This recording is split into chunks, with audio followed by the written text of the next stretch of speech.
Hello, my name is Kim Richno. I think you heard about me from the first interview that I had with my niece Leah there in Riverton, Illinois. Now I'm in Paris, Illinois. I'm in the back of a real nice yard. I'm going to give you the rest of what I think you need to know.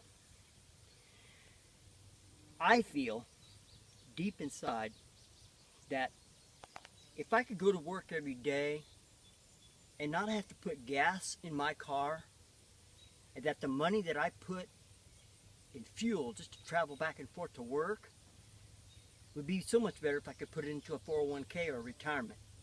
If I could take the money that I spend on gas and put it in a retirement thing, wouldn't that make me stronger financially? Would that be better for the banks in the United States of America, our mother country? Wouldn't that be so much better not to have to burn gas? You know, the way I think about it, if we could capture the moment as Americans and be able to drive our cars without ever having to buy oil from Saudi Arabia or the Middle East, or that'd kind of take the fight out of the dog. If we could do it without their help, if their oil means so much to them, it's so precious to them that they charge us that kind of money for it, perhaps they ought to just keep it.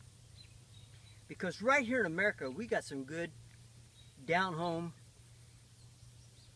guys that like to work on cars and stuff, and we know how to do this. I have figured out already the way to light up the pistons in my car and push them up and down and get twice the power out of my engine than a fuel burning combustion engine. It's ridiculous to think that I have to have an explosion to blow the piston down and try to blow it out of the bottom of the block to follow the firing order from 1 to 8, to do that back and forth until I'm out of gas. It's dumb. And the reason why I say it's dumb is because Briggs and Stratton, a couple guys way back in the day that made a lawnmower, made a lot of sense when they made a stator motor for the lawnmower that put out 14,000 volts just to ignite the gas. To me, that's a waste. Why ignite gas with it? Why not ignite electromagnets? I'm not going to tell you how that's done and how to put it together, because I want you guys to call me back so I can tell you how it's done.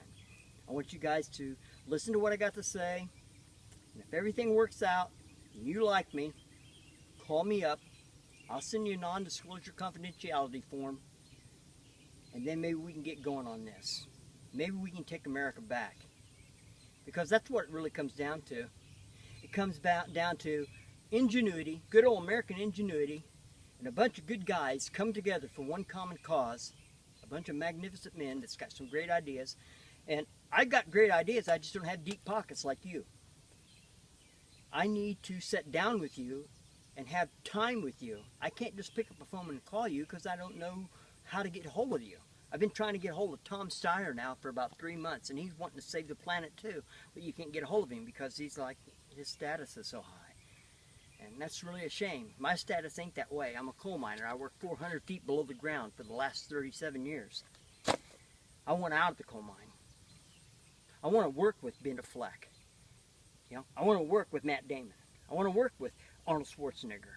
And everybody that wants to save our planet, I want to work with these people. Because I believe I have 4 electromagnetic motors that can change the world. One of them, my idea, I can take 1 million gallons of water and spin it in a big pool at 55 miles an hour, creating a huge whirlpool. I'm not going to tell you how I do it, because I don't want to lose the idea to someone that may not be honest. But it only takes 250 volts to do that. So the payoff is 250 volts spent in order to spin 1 million gallons of water. Once the momentum picks up, that is no different, that water going 55 miles an hour, than the water that comes out of Lake Mead and goes down into the dam at Hoover Dam that turns the big turbine blades. Those tunnels are big enough you drive a school bus down, you know. Mine is the same kind of theory, but what my theory is every town in America would be off the grid and having their own energy. I'm talking Las Vegas, New York, California, and every town in between, small towns, big towns. Every town would have their adequate size of pool with their own water, with their own power, generating their own electricity. In case of what? In case of this. What if we had a geomagnetic storm? You know what that is? That's an electrical ray that comes from the sun at a high rate of speed. They do it about every 75 to 100 years and wipe out all the electricity that you got. You don't get it back for the next 4 or 5 years. How could we handle something like that? How could we handle, God forbid, a nuclear war or a terrorist attack or something like that that would knock the grid down? And there we would be with no power whatsoever. And some of the big generators that we need to get and all the electronic technology that we need is made in China. I would bet that they would get right on it and hurry up and make those for us. No. We wouldn't be on the grid anymore. Let's say something happened to Kansas or Arkansas or California. The rest of the states and the rest of all the towns would still have power. And we could get the other towns up and running again. 250 volts spent on spinning the water at 55 miles an hour creates so much torque that it would spin a generator down inside this thing. Can't explain to you how it's going to do unless you call me back. Unless you sign my non-disclosure confidentiality forms, then I'll let you have it. I can't explain to you how my electromagnetic MV8 motor would work. It's the pistons that go up and down, but they got magnets on the top and on the bottom. And you're bouncing the piston up and down in a block for transportation. Your engine is like a gasoline engine, but it has no compression. Because the pistons don't have no tops in it. You don't need compression.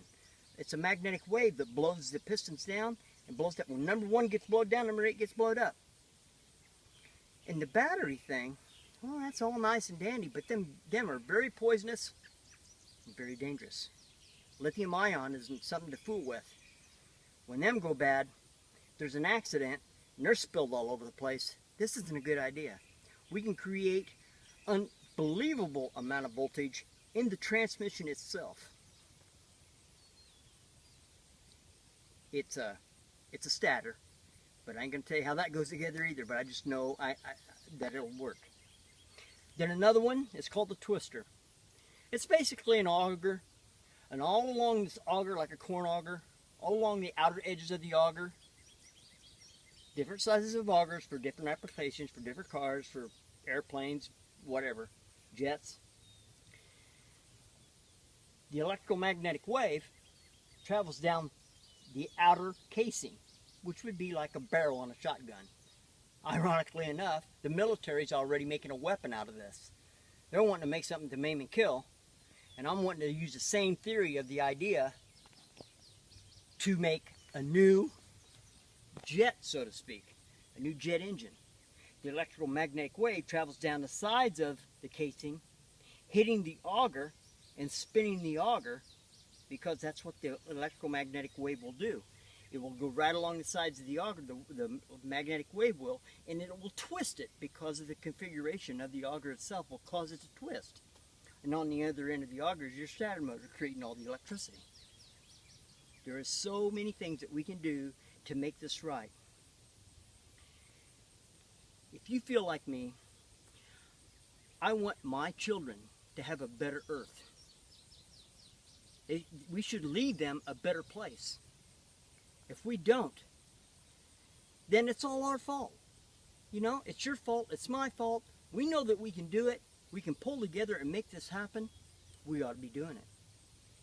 Going to war, that's a waste. It shouldn't be that way. But, you know, if we wouldn't buy their gas, if we wouldn't buy their fuel oil, if we didn't need what they have and they're holding it over our head, that's where all the conflict comes from. It's been that way since the beginning of time. We got to have their land. We got to have their goods. We need their oil. We need this. We need that. We don't need nobody no more. We're America.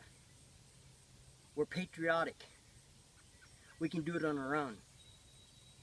We can save not only our mother country, but everybody in it. And then when people look at us and see what we're doing, then maybe they'll stop all those stupid, ignorant shit of fighting and maiming and killing and want to get involved. You know? It's about time for something like that. Be right back. Pause.